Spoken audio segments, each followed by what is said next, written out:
Olá pessoal, mais um vídeo. Pegando aqui algumas questões do Colégio Naval de 2019, questões de 1 a 5. Coloque F ou verdadeiro para cada afirmativa abaixo em relação aos números naturais. Se dois números não primos, mas são primos entre si, então ao menos um deles é ímpar. Bom, posso pegar um exemplo aqui. Os números 4 e 15 não são primos. Nem 4 nem 15 são primos. Mas são primos entre si. Porque o MDC deles é 1. Então, o que vai acontecer? Necessariamente eu preciso ter um ímpar, que é o 15. Né? Porque se eu tiver um outro par, então o MDC seria pelo menos 2. Né?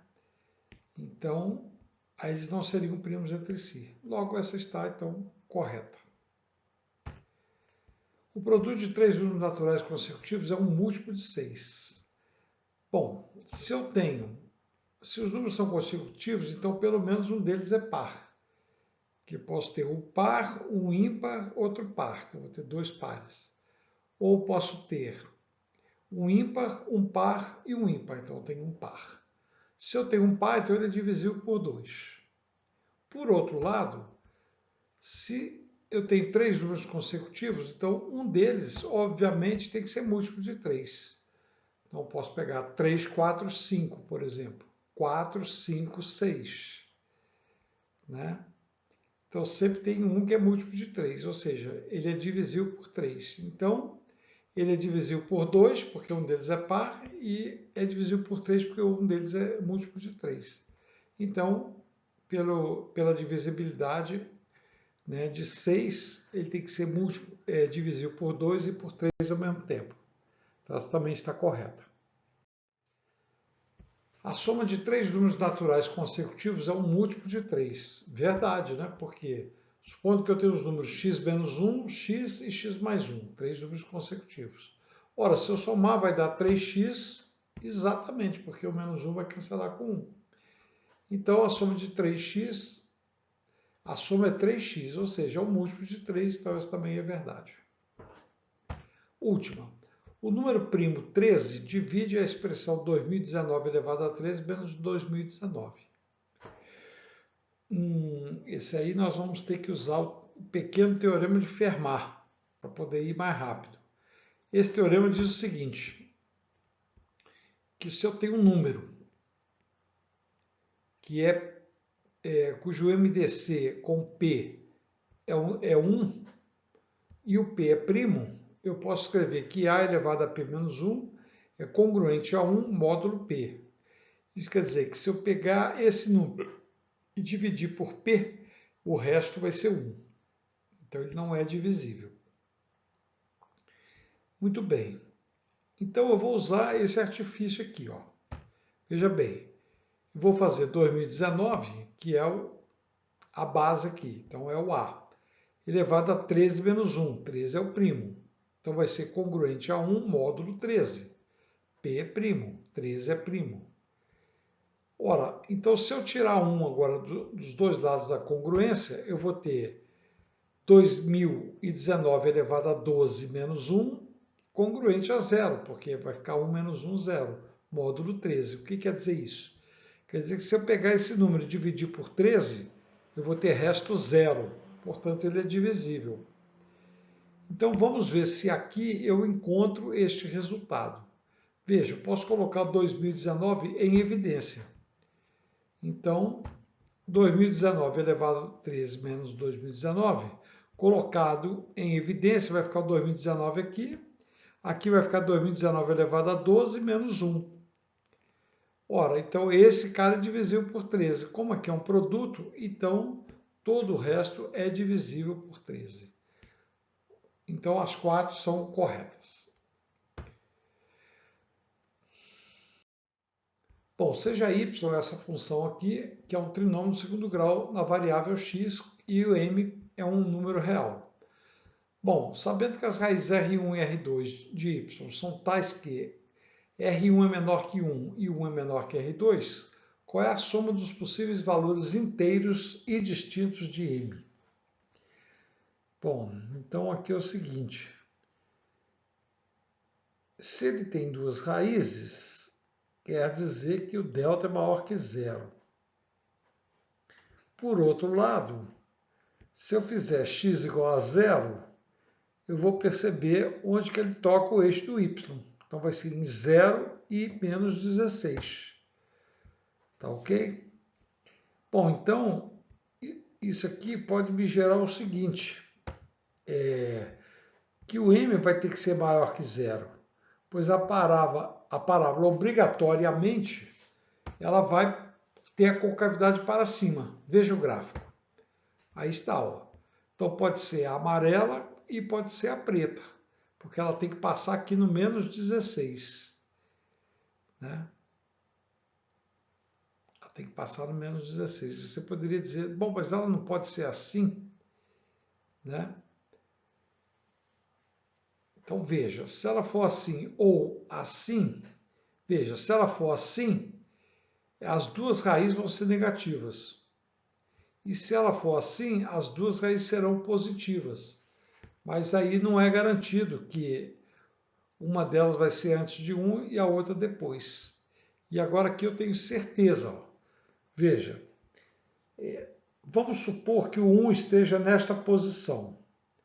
Então, se o 1 estiver nessa posição, o que, que vai acontecer? Ora, eu vou ter aqui ó, o R1 menor que 1 e o R2 menor que 1. Então, o 1 pode estar nessa posição. E se ele estiver nessa posição, o que, que vai acontecer? O y para x igual a 1 tem que ser menor que zero. Tanto nessa como na outra. Bom, se o 1 estiver nesta posição, também eu vou ter o R1 aqui e o R2 aqui. E do mesmo jeito, né, eu vou ter o 1 para cá, né, negativo. Tá vendo? Então, o que, que eu posso escrever? Que para x igual a 1, eu tenho y vai ser menor que zero. Bom, se para x igual a 1 temos y menor que zero, então substituindo aqui vai ficar m menos 1 menos 16 menor que zero. Portanto, 2m menor que 17 e m, portanto, vai estar entre 0 e 8,5, que é o valor aqui encontrado. Então, quais são os valores inteiros entre 0 e 8,5, né? Ora, então vai ser a partir do 1, né? Então vai ser o 1 até o 8. Então vai ser uma PA de razão 1. Então 1 mais 8 vezes 8 dividido por 2. Isso vai dar então 36. Uma jovem lê todos os dias pela manhã, à tarde ou à noite, mas como é atarefada, nunca consegue ler por 3 turnos consecutivos. Como é muito dedicada, também cuida para nunca ficar 3 turnos consecutivos sem sua leitura habitual. Seguindo essas regras, ela observou que o último livro que terminou foi lido de tal forma que foram necessários 28 turnos e em 12 manhãs, 7 tardes e 10 noites, ela não leu qualquer parte desse livro. Com base somente nesses dados, quantos dias essa jovem gastou para ler o livro? Bom, então eu posso escrever o seguinte, supondo que n seja o número de dias que ela leu. Então, nesses n dias, 12 não foram lidos. Então, o número de leituras que ela fez da parte da manhã foi n menos 12. Na parte da tarde foi n menos 7. E na parte da noite foi n menos 10. Então, ela somou isso aqui, com isso aqui, com isso aqui, que são os turnos. Então, essa soma aí vai dar 28. Então, ficou 3n menos 29 igual a 28. Daí, n vai ser 57 dividido por 3, que vai ser 19 dias. Observe a figura a seguir. Um círculo inscrito num triângulo equilátero e um quadrado inscrito num triângulo equilátero. Esse triângulo tem lado 2 raiz de 3. Bom, então ele quer saber o seguinte, qual é a razão entre os perímetros do círculo e do quadrado? Então vejamos, no caso do círculo, o raio seria esse pedaço aqui, que é 1/3 da altura. Porque esse pedaço aqui vai ser exatamente o quê? O encontro das alturas, portanto seria o ortocentro. Aqui você teria o encontro das bissetrizes, então tem o centro. E aqui você tem o encontro também das medianas. Né? Então isso tudo acontece no triângulo equilátero. Então esse ponto aqui é o baricentro. Então quer dizer que daqui a aqui é 1/3 e daqui até o vértice é 2/3. Então o raio é 1/3 de H. Ora, mas quem é H no triângulo equilátero? Ora, é o lado raiz de 3 sobre 2. Então fazendo a conta, raio vai ser 1. Então o nosso perímetro vai ser 2πr, ou seja, 2π.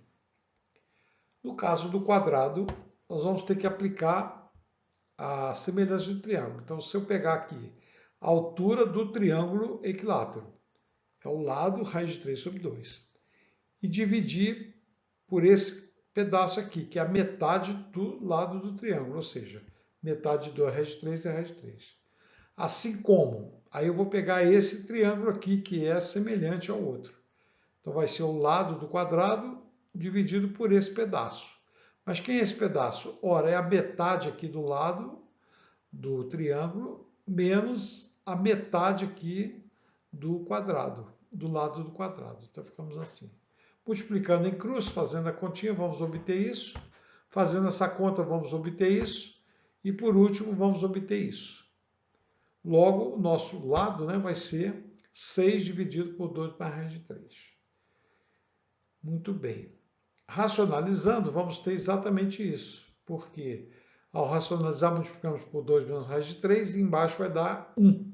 Porque vai ficar 4 menos 3, vai dar 1. Então esse é o lado. Então o perímetro do quadrado vai ser 4 vezes isso. 24 vezes 2 menos raiz de 3. Então ele quer a razão. Então a razão vai ser a divisão do 2π por este número. Simplificando 2 com 24 vai dar 12. E racionalizando vai dar π, 2 mais raiz de 3. E da mesma forma, né, o produto da diferença pela soma dá a diferença dos quadrados, que é 4 menos 3 dá 1. Então ficamos dessa forma. Agora, não tem essa solução aqui na alternativa. Então você tem que procurar as alternativas para ver qual que vai encaixar nessa daqui. Bom, você tem aqui 1/4 de circunferência e aqui metade de uma circunferência. Essa circunferência aqui de arco AC tem o lado BC, né, que é igual ao lado AB. E essa aqui, o raio é AM, que é a metade de AB. Bom, então eu vou calcular aqui a área da branca, da área clara. Então vai ser 1/4 da circunferência, que é isso daqui, né? Veja que como isso aqui é o raio, aqui também é um raio. Então, como M é o ponto médio, porque foi dito aqui, ó, M é o ponto médio, então eu peguei este raio e multipliquei por 2. Então, por isso ficou 2AM ao quadrado. Então, 1/4 de PR ao quadrado. Menos a área desse outro semicírculo. Então, metade de πr ao quadrado. Fazendo essa continha aí, vamos obter isso. Essa, então, é a área branca. Muito bem. Agora, aqui está dizendo que a soma desses dois vale 4 elevado a π. Então, ficamos com meio de AM ao quadrado, meio π de AM ao quadrado, que é a área escura, mais a área branca, que é essa daqui. Isso, então, vai dar isso. Então, metade mais metade vai dar π. Então, π AM ao quadrado. Então, essa aqui é a área total dessa figura aí. Bom, mas aí ele resolve escurecer 30% da área clara. Ora, o que significa? Que a área clara vai ficar com 70% apenas dela. Então, 70% da área clara vai dar isso aqui. Agora eu quero saber qual é a porcentagem da área clara sobre a área total. Bom, essa é a área clara, eu vou dividir pela área total, que não é isso, porque não tem essa resposta lá. É isso aqui, que é a mesma coisa. Então, dividindo, vai cancelar, vai sobrar 0,35, que corresponde a 35%. Valeu, pessoal, um abraço, até o próximo.